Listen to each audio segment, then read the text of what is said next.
Power moves and quiet deals. That's today's story. A ceasefire in Gaza finally on paper, but will it hold? The Taliban's top diplomat lands in Delhi. The US finally sends an ambassador, and Britain's betting big on India. Back home, Mumbai's sky just got a new gateway. And Mahindra's engines may soon run on separate tracks.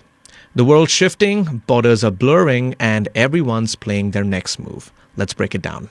Good morning. Welcome to Top of the Morning by Mint. I'm your host, Nelson John. This is your smart daily briefing on what matters. From big moves in business to headlines shaping India and the world, we cut through the noise so you start your day informed and ahead. It's Thursday, October 9th. Let's get started.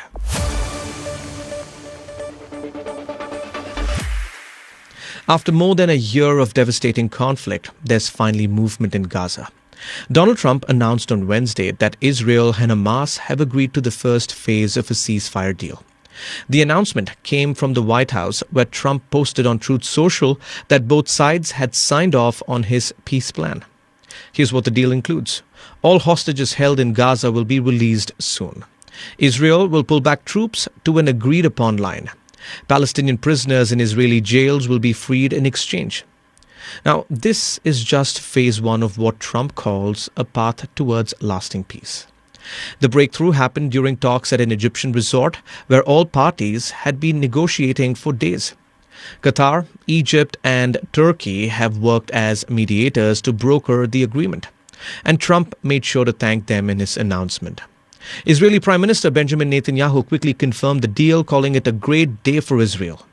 Tomorrow, I will convene the government to approve the agreement and bring all our dear hostages home, Netanyahu wrote on X.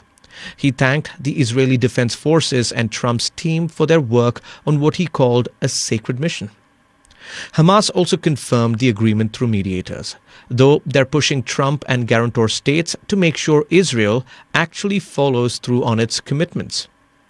Let's break down how this came together. Trump had been saying a deal was very close. At a White House roundtable on Wednesday, Secretary of State Marco Rubio slipped him a handwritten note that photographers caught on camera. It read, "You need to approve a Truth Social post soon so you can announce the deal first." Minutes later, Trump told the room negotiations were going well.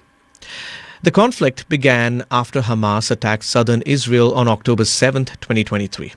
Since then, the war has killed thousands and left most of Gaza in ruins. Both sides had reportedly responded positively to Trump's roadmap in recent days, though key details were still being negotiated.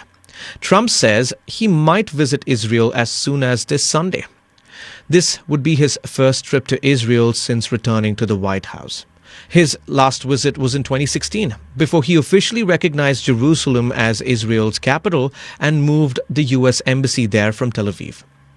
What this really means is a temporary pause in fighting. Whether this holds or collapses like previous attempts remains to be seen. But for now, there is ceasefire on paper. Afghanistan's Taliban foreign minister is coming to India, and it's a big deal. Amir Khan Muttaqi arrives in New Delhi on Thursday for a 6-day visit. He'll be the first senior Taliban official to travel to India since the group seized power in August 2021. Here's what is on his itinerary. Meetings with External Affairs Minister S. Jaishankar and possibly National Security Advisor Ajit Doval. He'll also visit the Darul Uloom Deoband Seminary, which many Taliban leaders hold in high regard, and make a trip to the Taj Mahal. The talks will cover security, counterterrorism, and trade. The Taliban side wants easy visas for Afghan students and business people, plus more representation in India.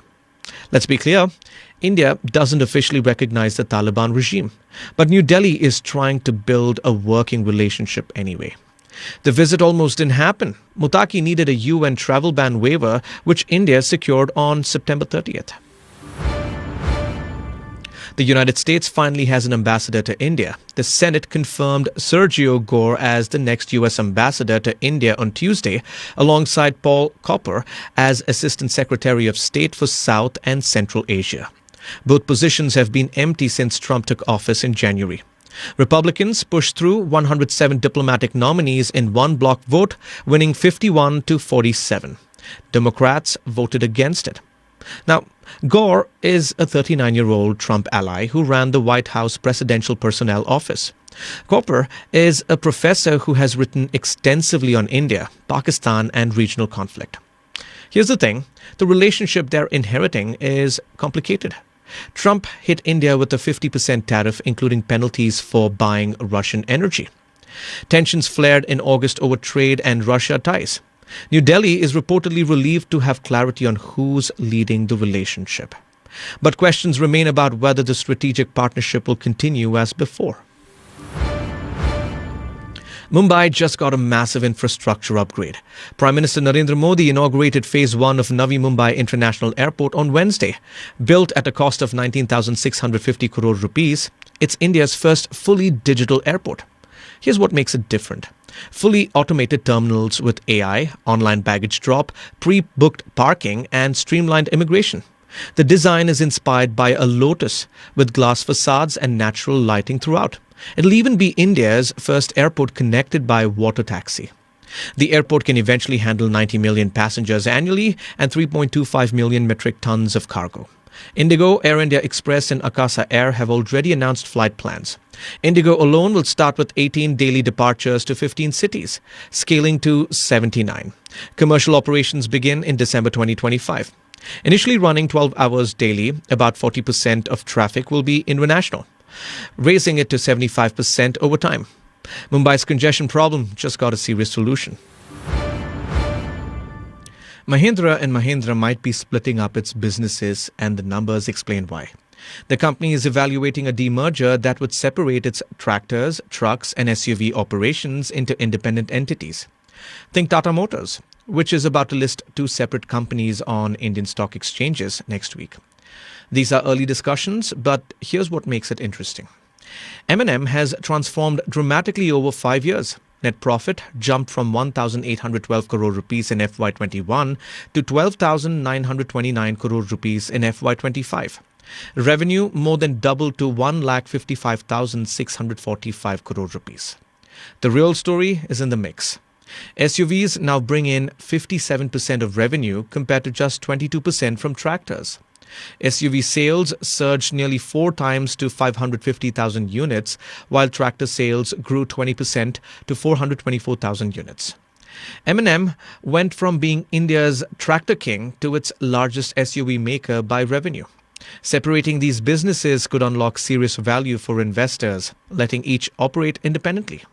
That's all for today. Thank you for joining in. We are eagerly looking forward to our next Top of the Morning episode, which will be packed with the latest news. Until then, this is Nelson John signing off. Have a great day.